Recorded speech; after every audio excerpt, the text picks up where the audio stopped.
Hello friends, welcome back to my channel story with Sam.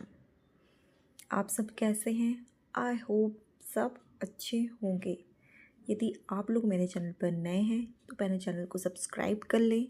New video के information के लिए bell icon दबाना मत भूलिए। यदि आपको ये स्टोरीज़ पसंद आ रही है तो प्लीज़ स्टोरी को लाइक करें और अधिक से अधिक शेयर करें। तो चलिए आगे बढ़ते हैं।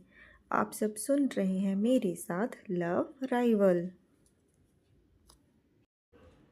जैसे कि लास्ट एपिसोड में हमने सुना कि रोहित के दादाजी को श्रेया की बहुत ज़्यादा फिक्र हो रही थी। उनको लग रहा था कि श्रेया और बच्चे के लिए बॉडीगार्ड्स का होना बहुत ज़रूरी है। जैसे ऐसी कोई सिचुएशन बन जाए तो वो श्रेया को प्रोटेक्ट कर पाए।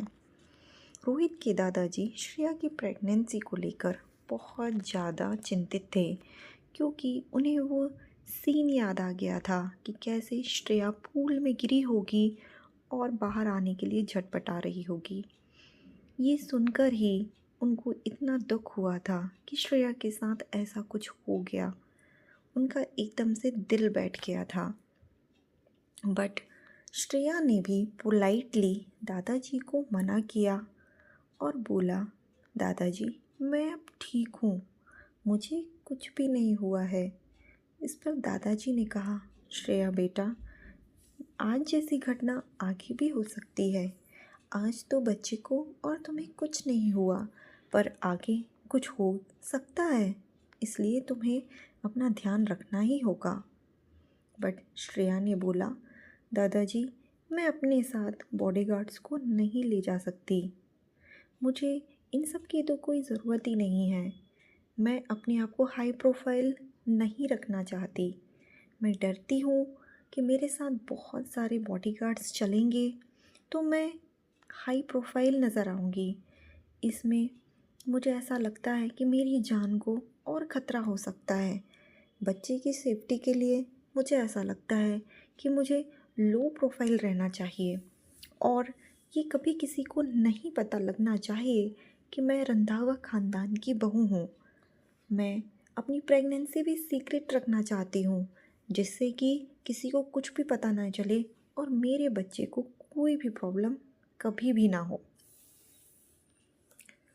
श्रेया की ये सब बातें सुनकर दादाजी को ऐसा लगा कि श्रेया बहुत ज़्यादा सेंसेबल है, क्योंकि वो इतनी लाइमलाइट में और हाई प्रोफाइल ज़िंदगी नहीं जीना चाहती। वो एकदम सिंपल सादी ज़िंदगी जीना चाहती है। ये सुनकर दादाजी को खुशी हुई। उन्होंने भी बड़े प्यार से कहा, ठीक है बेटा, तुम केयरफुल रहना। यदि तुम्हें किसी भी चीज़ की ज़रूरत हो तो हाँ, रोहित को कहना।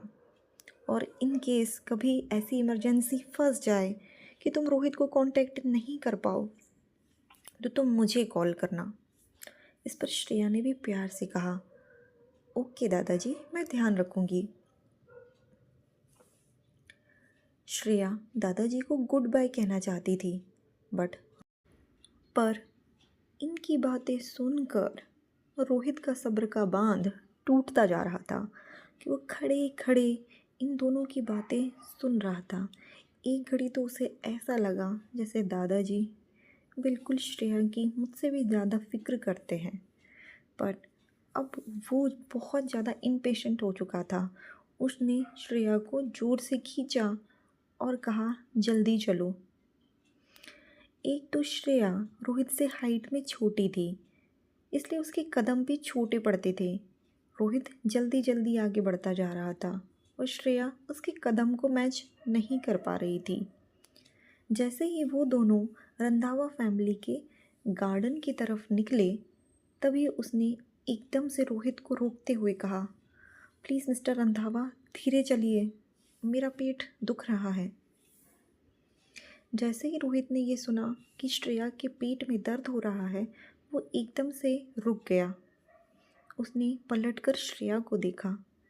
उसे समझ में आया कि श्रेया ज़ोर ज़ोर से सांसें ले रही हैं और अपने पेट को पकड़ के खड़ी है। वो कुछ देर तक तो चुप रहा। थोड़ी देर के साइलेंस के बाद उसने श्रेया को अपनी बाहों में उठा लिया और वापस से चलना शुरू कर दिया। दोनों रंधावा फैमिली के ओल्ड मैंशन से चले गए और रोहित ने श्रेया को प्यार से गाड़ी में बिठाया और ड्राइवर को गाड़ी चलाने के लिए कहा। उन दोनों ने ये ध्यान नहीं दिया कि दरवाजे के पास रोहित की माँ खड़ी थी। जब मिसेस वर्मा ने देखा कि उनके बेटे ने कैसे बहू को गोदी में उठाकर इतने प्यार से सिचुएशन हैंडल की, तो उन्हें देखकर बड़ा दुख हुआ। उनकी आंखों में ये सीन एकदम चुभ गया। उनको ऐसा लगा कि उनके बेटे ने बहू के पीछे अपनी माँ को भुला दिया है। बट उनको पता था कि कुछ तो है ऐसा इस श्रेया में जो रोहित उसके पीछे ऐसे घूम रहा है। कोई तो वजह होगी जो रोहित ने श्रेया से शादी की है।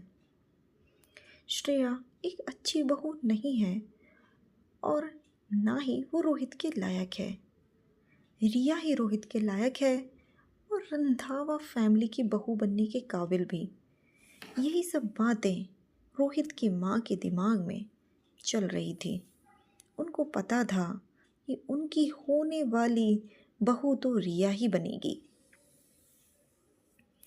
रोहित ने हमेशा से अपनी माँ से थोड़ा डिस्टेंस बनाकर ही रखा, पर श्रेया के कारण थोड़ा और ज़्यादा उन दोनों के बीच में गैप आ गया, ऐसा उसकी माँ को फील हो रहा था।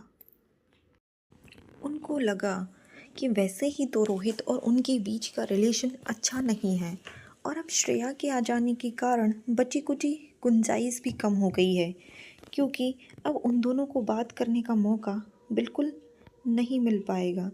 यही सब बातें सोचते हुए ही उन्होंने अपना फ़ोन उठाया और किसी को कॉल कर दिया, क्योंकि वो ये सोच रहे थे कि श्रेया जैसी किसी लड़की को रंधावा फैमिली की में आने नहीं देना चाहती और रंधावा फैमिली को कोई नुकसान पहुंचाए, ये भी वो नहीं चाहती थी।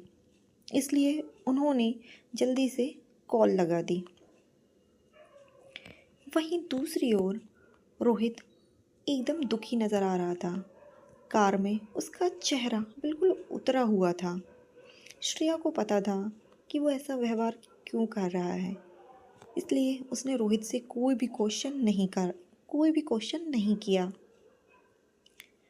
धीरे धीरे लग्जरी कार हॉस्पिटल के आगे रुक गई।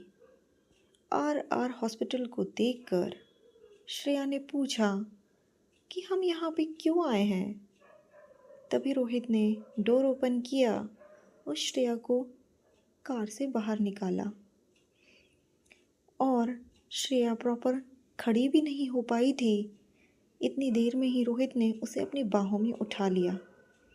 रोहित उसे अपनी बाहों में उठाते हुए वीआईपी लिफ्ट की तरफ ले गया और उसने सबसे टॉप फ्लोर का बटन प्रेस कर दिया, जो कि वीआईपी वार्ड था। जब वो दोनों वार्ड में आए तो सारे डॉक्टर्स एक लाइन से उनके लिए खड़े हुए थे। सारी नर्सें उनका इंतज़ार कर रही थी।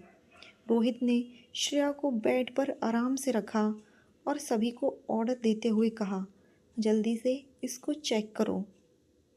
श्रेया ने जल्दी से रोहित की कोट की स्लीव को पकड़ा और पूछा, पर क्यों? इस पर रोहित ने ध्यान से श्रेया की आंखों में देखा और अपनी कोल्ड वॉइस में कहा, तुमने ही तो कहा था कि तुम्हारा पेट दुख रहा है। श्रेया ने कहा, नो, मैंने ये बोला था कि मेरा पेट दुख रहा है क्योंकि तुम जल्दी जल्दी चल रहे थे, पर अब मैं ठीक हूँ। मुझे किसी प्रकार की चेकअप की ज़रूरत नहीं है। श्रेया ने भी रोहित की आंखों में देखते हुए आराम से कहा, मुझे अब दर्द नहीं हो रहा है। इस पर रोहित ने कहा, अगर फिर से दर्द हुआ तो? श्रेया एकदम शांत हो गई। रोहित ने भी उसे इग्नोर किया और डॉक्टर को ऑर्डर दिया, प्लीज़ जल्दी से इसे चेक कीजिए। नर्स ने ऑलरेडी इक्विपमेंट को प्रिपेयर कर लिया था और श्रेया को देखने के लिए बोला था। नर्स ने श्रेया को प्रॉपरली बेड पर लिटाया और उसका चेकअप करने लगी। श्रेया को भी पता था कि रोहित को कोई भी मना नहीं कर सकता, इसलिए उसने भी एग्री कर लिया। उसने भी डॉक्टर्स को चेकअप करने दिया, क्योंकि वो कुछ और कर भी नहीं सकती थी। उसे पता था कि उसने रोहित के ऑर्डर्स नहीं माने तो इस वार्ड से बाहर जा ही नहीं पाएगी। उसके पास और कोई ऑप्शन नहीं था। उसकी बहुत अर्ली प्रेगनेंसी थी। अर्ली प्रेगनेंसी में उसको डॉक्टर ने पानी पीने के लिए बोला और कहा, आपको वॉशरूम नहीं जाना है, आपको होल्ड करके रखना होगा, तभी आपका प्रॉपर अल्ट्रासाउंड हो पाएगा। डॉक्टर ने भी श्रेया के पेट में प्रॉपर जेल लगाया और उसका अल्ट्रासाउंड करने लगे।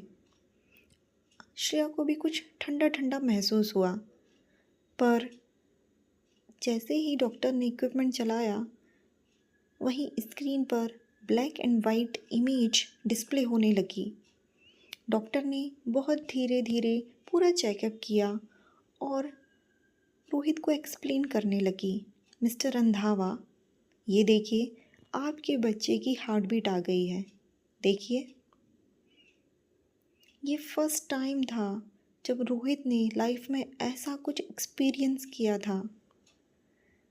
वो ब्लैक एंड वाइट पिक्चर, वो उसका बच्चा था, वो बहुत ध्यान से देख रहा था। जब से श्रेया हॉस्पिटल में एडमिट थी, उसने कभी भी श्रेया की प्रेगनेंसी की कोई चिंता नहीं की, क्योंकि उसे श्रेया के लिए ऐसा कुछ फील ही नहीं हुआ।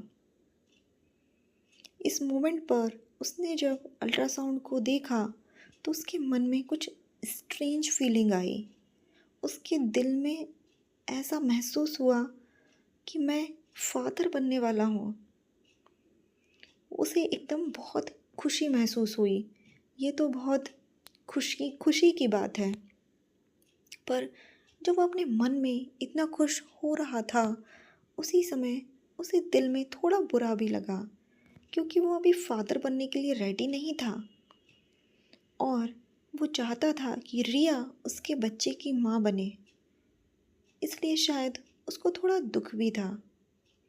जैसे ही रिया की बात आती, उसको अंदर थोड़ा गिल्ट महसूस होता था कि शायद उसने रिया के साथ गलत किया है। थोड़ी देर बाद रोहित हॉस्पिटल के रूम से बाहर निकल गया और उसने सभी डॉक्टर्स और नर्स को ऑर्डर दिया, आप लोग सब मेरी बात को ध्यान से सुनिए। श्रेया की प्रेगनेंसी की खबर यहाँ से बाहर नहीं जाना चाहिए। यदि ये खबर बाहर गई तो इसका क्या परिणाम होगा आप लोगों को पता है। ये सभी डॉक्टर आर के हॉस्पिटल के अंदर काम करते थे। ये सभी जानते थे कि रंधावा फैमिली क्या इम्पोर्टेंस रखती है इस शहर में, और ये उनका ही हॉस्पिटल है, इसलिए उनके शब्दों को बहुत ही महत्ता दी जाती है। यदि रोहित ने कोई ऑर्डर दिया है तो सबको ये मानना ही पड़ेगा। सभी डॉक्टर और नर्स ने भी हाँ में सिर हिलाया। श्रेया भी रूम से बाहर आ गई। जैसे ही वो बाहर आई, उसने सुना कि रोहित सभी नर्सेस को और डॉक्टर्स को ऑर्डर दे रहा है। उसे भी लगा कि ये ठीक ही है, क्योंकि वो भी नहीं चाहती थी कि उसकी प्रेगनेंसी की खबर किसी को भी लगे। वो भी रोहित के साथ धीरे धीरे चलने लगी और रोहित से उसने कहा, मिस्टर रंधावा, डॉक्टर ने ऑलरेडी चेकअप कर लिया है, मैं अब ठीक हूँ। अब मैं कल से अपने काम पर जाना चाहती हूँ।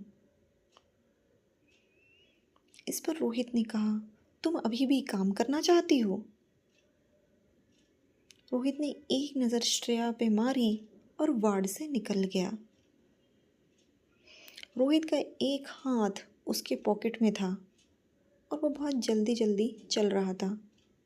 श्रेया अपने छोटे छोटे स्टेप्स लेकर उसको फॉलो करने की कोशिश कर रही थी।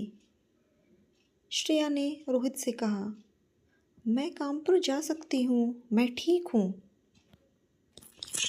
श्रेया अपना काम स्टार्ट करना चाहती थी क्योंकि वेल्थी फैमिली में रहकर अपनी लाइफ स्टाइल ख़राब नहीं करना चाहती थी। उसको अपने पैरों पे खड़ा होना था क्योंकि ये उसके फ्यूचर के लिए इम्पोर्टेंट था, उसकी माँ और उसके भाई दोनों के लिए। क्योंकि 1 साल बाद ये मैरिज एंड होने वाली थी। एग्रीमेंट ख़त्म होने के बाद रंधावा फैमिली से उसका कोई रिश्ता नहीं होने वाला था और रंधावा फैमिली भी उसको सपोर्ट नहीं करती। तो ऐसी स्थिति में उसे आज से ही अपने आप को मजबूत बनाना था। जब ये सब बातें श्रेया के दिमाग में चल रही थी तब रोहित की आवाज़ उसके कानों में पड़ी, पर तुम्हें ऑलरेडी नौकरी से निकाल दिया गया है। रोहित ने भी अपनी कोल्ड वॉइस में कहा। इस पर श्रेया ने जल्दी से उत्तर दिया, लेबर लॉ के अकॉर्डिंग आप किसी प्रेग्नेंट लड़की को कंपनी से नहीं निकाल सकते। ये आपकी कंपनी का रूल है। आपने जब मुझे फायर किया था तो मैं ऑलरेडी प्रेग्नेंट थी। सो ये जो भी आपने मुझे फायर किया है ये इनवैलिड है। रोहित को लगा ये लड़के की ज़ुबान बहुत तेज़ है और ये लड़की बहुत स्मार्ट भी है। वो अचानक से अपनी जगह पर रुक गया। श्रेया अपनी धुन में चली जा रही थी। जैसे ही रोहित रुका वो एकदम से रोहित के बैग से टकरा गई और एकदम से पीछे हो गई। रोहित ने भी अपना सर घुमाया और उसकी आंखों में देखते हुए अपनी कोल्ड एंड डीप वॉइस में कहा, ठीक है, यदि तुम काम करना ही चाहती हो तो मैं तुम्हें एक बात स्पष्ट बोल देता हूँ, मुझसे किसी भी प्रकार की प्रिविलेज की उम्मीद मत रखना, ओके। रोहित बस श्रेया को ये बताना चाहता था कि वो किसी भी प्रकार की स्पेशल केयर की उम्मीद रोहित से ना रखे और किसी प्रकार के बैक डोर से एंट्री की उम्मीद भी ना रखे। वो नॉर्मल एम्प्लॉय की तरह ही काम कर पाएगी। पर श्रेया को इससे कोई फ़र्क नहीं पड़ता था। उसने खुश होकर कहा, थैंक यू प्रेसिडेंट, मैं अपना बेस्ट करूँगी। श्रेया एकदम से मुस्कुराई और रोहित ने इसमें कोई भी जवाब नहीं दिया। श्रेया ने रोहित को एक नज़र देखा। जब रोहित ने कुछ भी नहीं बोला तो श्रेया समझ गई कि रोहित एग्री है। रोहित ने कुछ नहीं कहा और मुड़कर वापस से लिफ्ट की तरफ जाने लगा और श्रेया भी पीछे पीछे रोहित को फॉलो करने लगी। सो फ्रेंड्स, आपको ये स्टोरी कैसी लग रही है? आपको ये स्टोरी पसंद आ रही है तो प्लीज़ इस स्टोरी को अधिक से अधिक लाइक कीजिए और हाँ, चैनल को सब्सक्राइब करना मत भूलिए। आइए कल देखते हैं कि रोहित और श्रेया की लाइफ में क्या ट्विस्ट आता है। तब तक के लिए बाय बाय।